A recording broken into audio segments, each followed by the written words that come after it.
would like to welcome you to our final panel on conversations, expressions, and impressions. We will now turn to Sophie. Sophie is a multidisciplinary designer from Vienna and recent graduate in industrial design, studio design investigations, University of Applied Arts Vienna. Her work has been presented in exhibitions including the London Design Biennale, Vienna Design Biennale, and many more. Thank you, Sophie, for being with us. We will have 5 minutes at the end for questions, so you're all welcome to write down questions and comments in the chat box. Thank you so much. I will start by sharing my screen. I hope you can all hear me all right.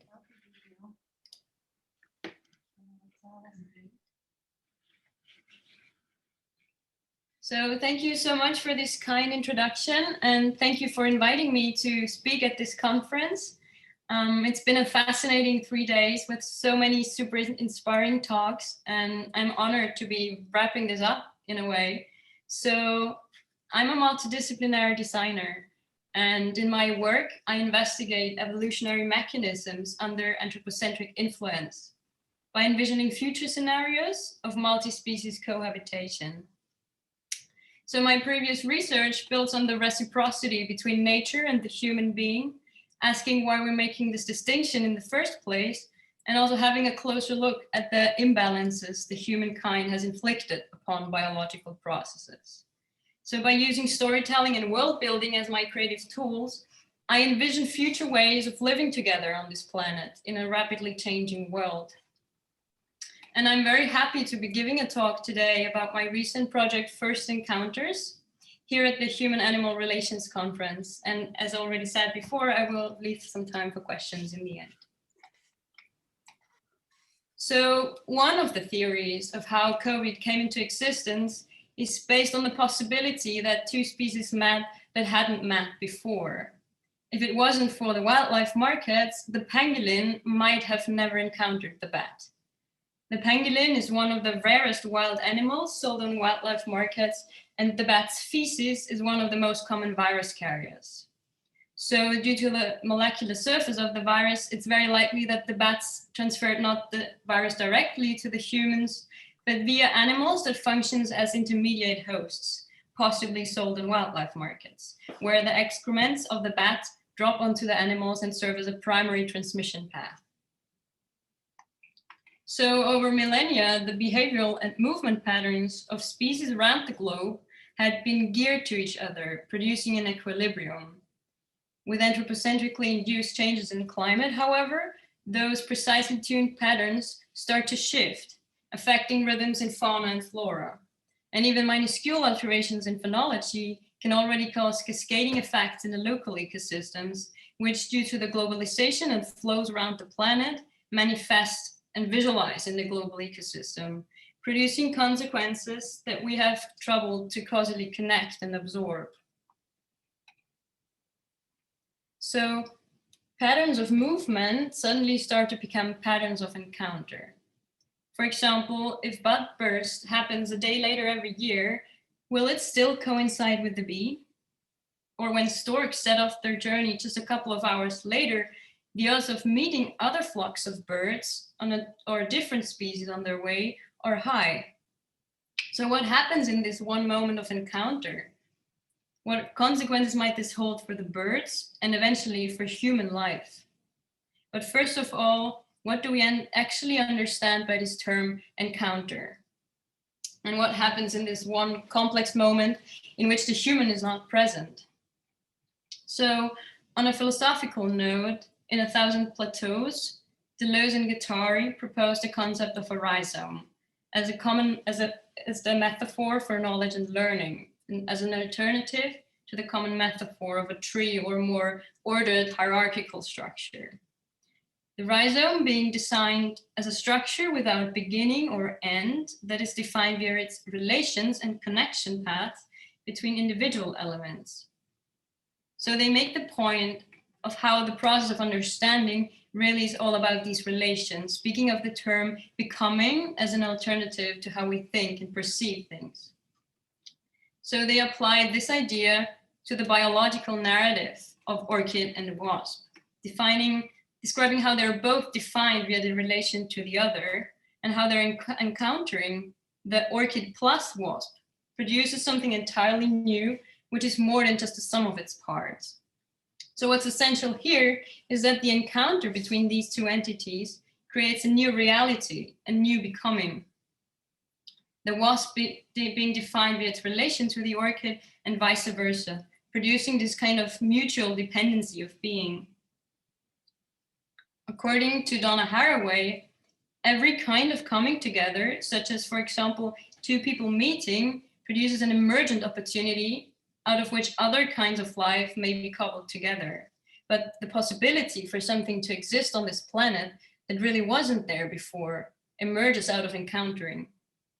So with two species meeting that would have never encountered under natural circumstances, it could be said that two worlds are cobbled together by human hand, and the possibility for the emergence of new life is being multiplied. So to say, a momentum of ecological consequences has been generated, which evolved out of our history of anthropogenic impact on biological processes. So currently, we're experiencing a global redistribution of life on Earth. Across all ecosystems, species are shifting their distributions in response to recent and ongoing climate change in order to track their preferred climatic conditions.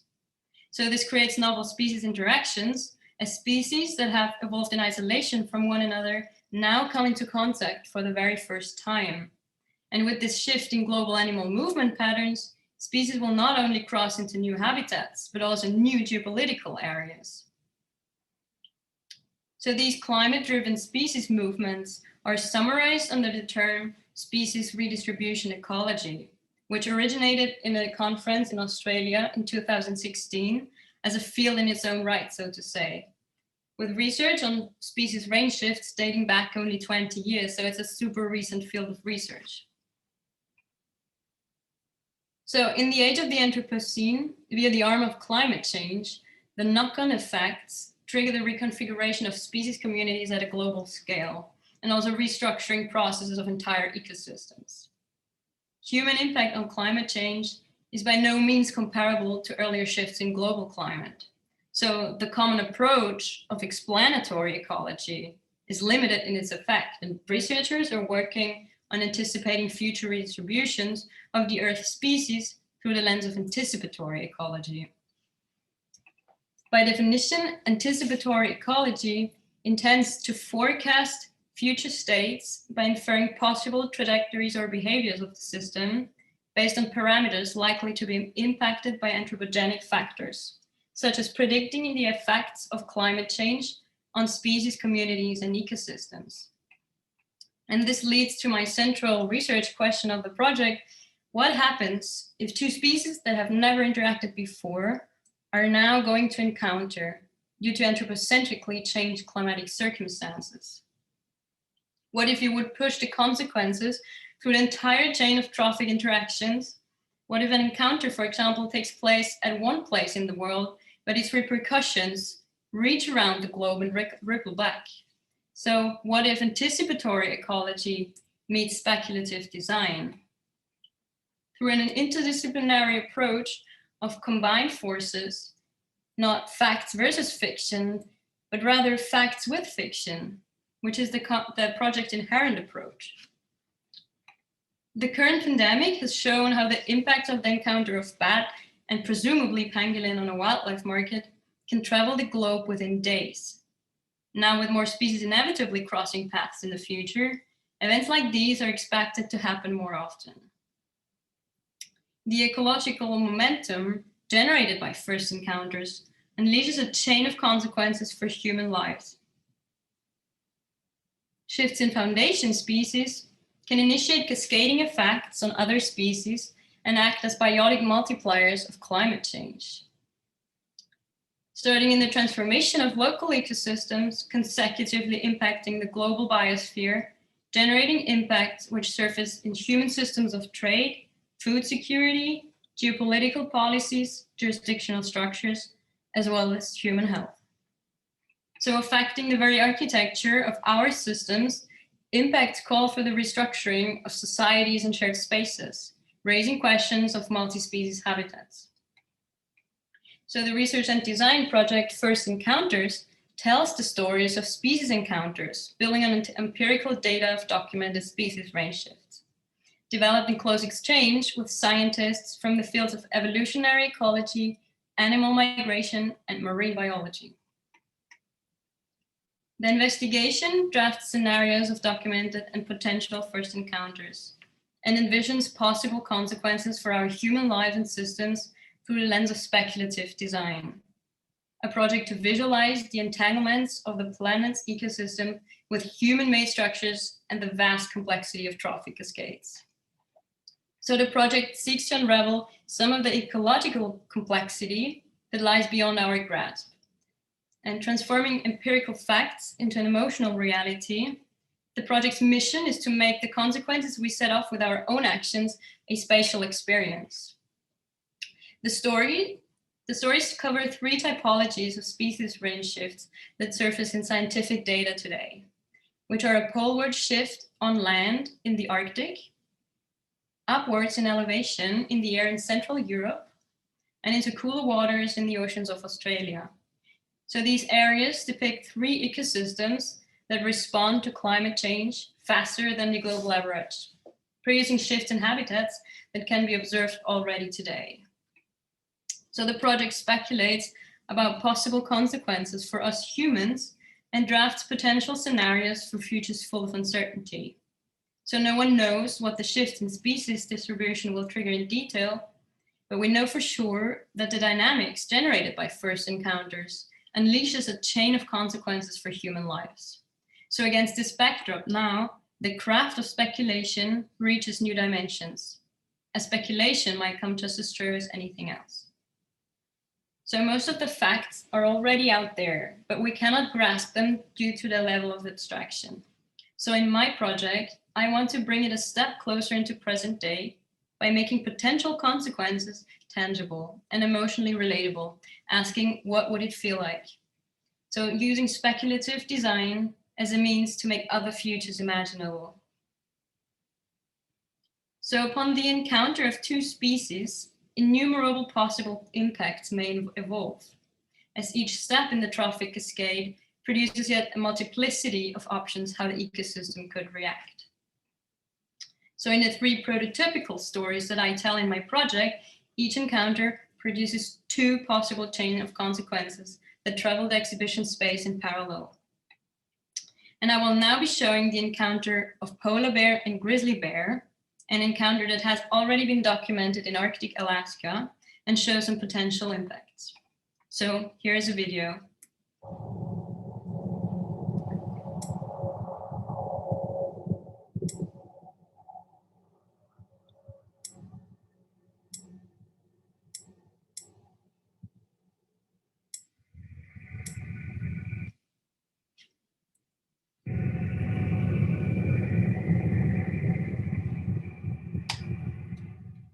Welcome, human. In normal circumstances, the paths of these two species never cross. Polar bears traditionally hunt far out in the Arctic Ocean, walking miles over frozen sea in the dark winter months. They grab adult seals which come up to breathe through air holes for prey. Grizzlies live far from the Arctic hunting grounds of their polar cousins. They sleep through the frozen winter when polar bears are hunting on the ice. In summer, they catch Alaskan salmon out of rivers. These worlds are now becoming intertwined. As permafrost is thawing, grizzlies wake earlier from their hibernation and heading north, venture deep into polar bear country. Polar bears, meanwhile, are heading in the opposite direction. Each year, as the sea ice breaks up earlier, they swim back to land. While polar bears are looking for food on land, grizzlies head north, following food as well. An encounter is inevitable.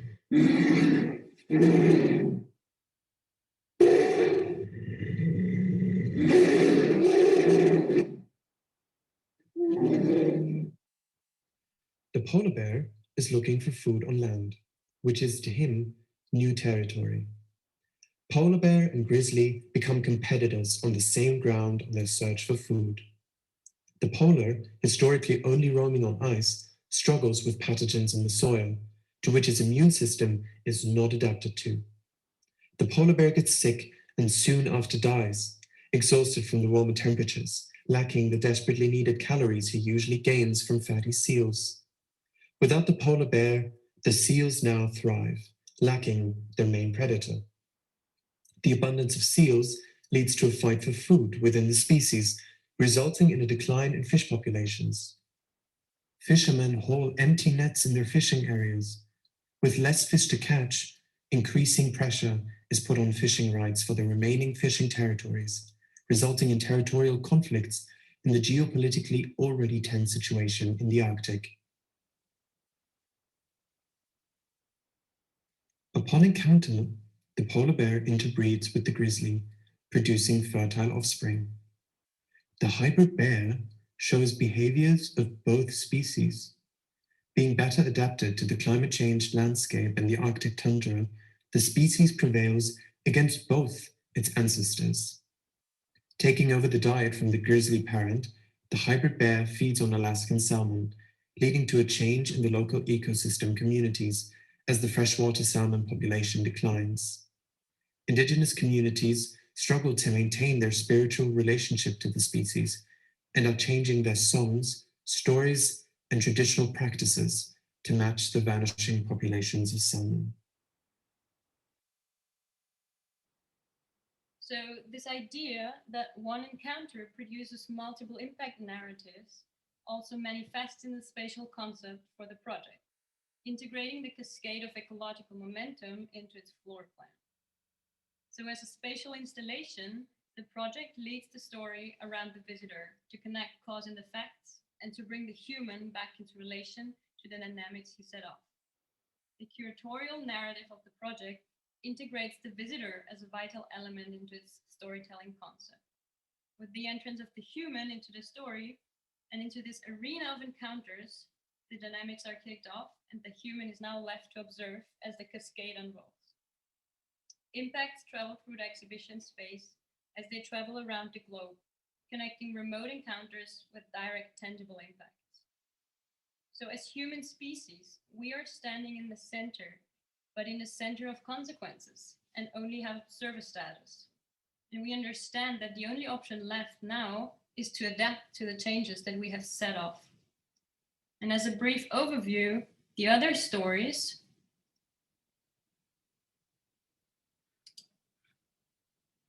cover the encounter of hoverfly and alpine excenter at the Pass de Col de Breteuillet at the French-Swiss border, where the hoverfly migration coincides with the upward shift of the alpine excenter, which is a small bird that lives above the tree line and now, due to warming temperatures, shifts its year-round habitat even higher.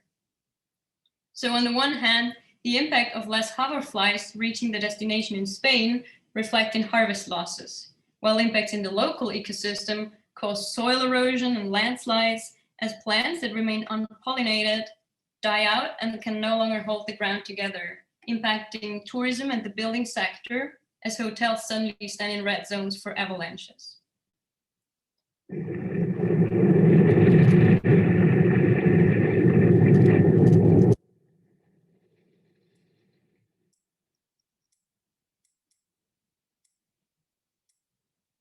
So meanwhile, in the oceans of Australia, manta rays shift their distribution at the west coast of Australia, following plankton into cooler waters, where they're confronted with alien parasites. Manta rays frequent coral reefs inhabited by smaller creatures in order to be removed of their parasites. With the coral reef being dead and deserted, however, they cannot get rid of their parasites and get sick. Mantas are valued for their properties in traditional medicines, but substances gained from infected mantas are transferring the disease from the fish onto the human, and a new zoonosis is born. So on a philosophical level, the project asks, what does it mean to be human today, and questions the place of the human being in contemporary global ecosystem. I want to highlight that the human being is indeed part of the biosphere, while also not grasping its complexity and connections. And it is necessary to implement these interconnectedness of species into our human way of thinking by crafting a visualization that speaks our human language as a very visual way of storytelling. So the mission of the project is to reestablish cause-consequence connections that got lost in complexity, functioning as a research tool not in a scientific sense, but in the understanding of speculative design, by applying investigative methods to anticipate various first encounters.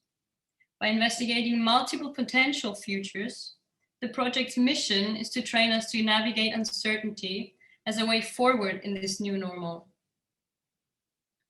So, as a long-term goal, the project aims at including other species in processes of geopolitical decision-making and to foster visions of a multi-species society by exploring exactly these planetary interspecies dependencies. So in my position as a designer, I had the power to bring together various stakeholders to produce a fruitful debate on this urgent topic, as well as to include a wider audience. By working via the axis of visual storytelling, this makes the empirical research tangible and accessible and transforms scientific evidence into emotional realities. So now I've come to the end of my presentation, and I want to thank you all for listening. And I just wanted to let you know, for anyone who might be in Vienna, the project is currently on show at the Vienna Biennale for Change at the Museum for Applied Arts. So if anyone is around, just check it out. And thank you so much for listening. Thank you, Sophie, for your creative and open-minded presentation. We have now 5 minutes for questions. So if anyone wants to ask a question, you can raise your hand or write on the chat and I will read it. So maybe, oh, I see Orit has a question. Yes, Orit. Thank you very much, Sophie. That was so creative. And in this morning, we had a session about how this play of predicting the future. And I wonder, how did you work with predicting the future of the different species? And also, there is a big part that we don't know and can develop to different and new directions that we couldn't even imagine. So I wonder, how did you choose this specific future and not another? Yeah, so definitely there's tons of opportunities and possibilities of how exactly these ecosystems could react. And what's so interesting is that with each step in this trophic cascade, you know, prey and the animals that eat the other one, is that it opens up each time another world of possibilities. So as you say, it's impossible to predict, but still, in order to get a step closer and to craft a visualization and to craft, like, by imagining things, I started to identify key categories, as you can see in this cascade of ecological momentum, defining the position of each animal in the local ecosystem and also trying to figure out what their relation was to the other animals. So I was then pushing it on through the cascade to see what kind of interactions might result. Firstly, basing my my project on empirical data, but then leaving this sort of behind and trying to see, as we see with the pandemic right now, with the virus, that it starts as a human, like it starts as animal disease that becomes a zoonosis by transferring onto the human, and then slowly starts impacting these human systems.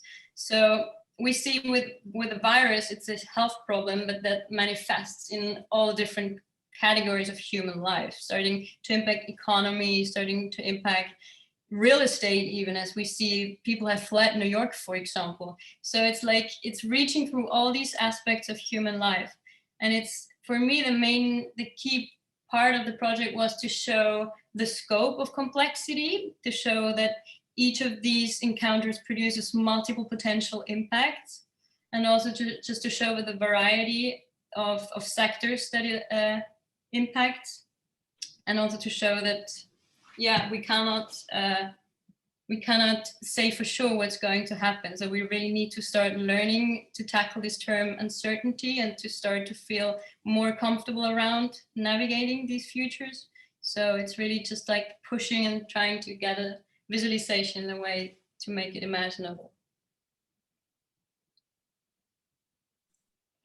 Yara. Thank you. And again, sorry for being without video. So first of all, thank you for this talk. Very interesting and very important for me to hear about it in person. Actually, I wanted to ask you a question, but there's another question that came up while you answered Orit's question. So first of all, you said now when you answered that you based your presentation or this research on empirical basis. And I was wondering what empirical basis exactly is it? Because I'm from another field of knowledge. And the other question I have is how much this speculative ecology is accepted within the ecology field of knowledge.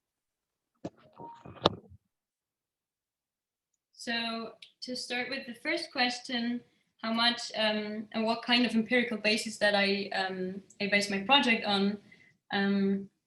So I was reading a lot of research papers published by the discipline of species redistribution ecology, and I was conducting a lot of interviews talking to experts from these fields of evolutionary ecology, animal migration, and marine biologies, starting to figure out what are the ecosystems that are affected first and have produced most visual consequences, and also to figure out what kind of species are already shifting their distributions in response to global warming. So, for example, the encounter of polar bear and grizzly bear is an encounter that has been documented already, you know, as the polar bear is moving from the melting sea ice onto the land, and the grizzly bear is waking from hibernation earlier and wanders up north. So this encounter has happened already. So these are all the tendencies that I was trying to figure out through extensive research talks, and then used as a basis to say these are the encounters and produce speculative consequences from. And for the second question, I would very much appreciate it if you could reframe it again. I couldn't quite catch the part about whether you were referring to speculative design or what else the question was exactly. Maybe you could just briefly. Yeah, sorry, didn't you refer to speculative ecology? Did right? It was anticipatory ecology and speculative Anticipatory. design. Exactly. So anticipatory ecology being the part that comes from the research field to anticipate future redistributions, and speculative design being my way of as a means to examine this topic. So I'm coming from a background that's called that has its roots in industrial design, but further goes into this investigative design, a bit like investigative journalism, but working with a more three-dimensional approach with using props and objects and building spaces and experiences and immersive experiences. So speculative design is very much about making other futures imaginable by bringing them a step closer, by showing that other futures are possible, by exactly trying to think them through and crafting visualizations.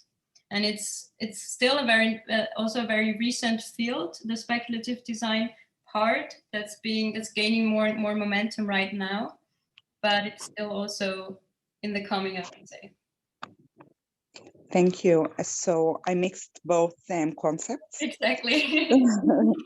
So I was wondering about the anticipatory ecology. How much is it accepted within the ecology? So that's the part that I figured out when talking with the experts from Max Planck Institute and from the University in Ulm about the evolutionary ecology. That's something that's still being discussed in a way, but of course that's the part that I'm not an expert in from the science. So yeah, anticipatory ecology is more like an approach that is being developed right now, as I understood it, opposing to the more common approach of explanatory ecology. It's also still very unsure. Thank you. Thank you, Sophie, for this fascinating presentation. And unfortunately, we're running out of time, but if anyone has more questions, you can ask Sophie. We've got her email in the abstract book. So thank you, and thank for everyone who participated.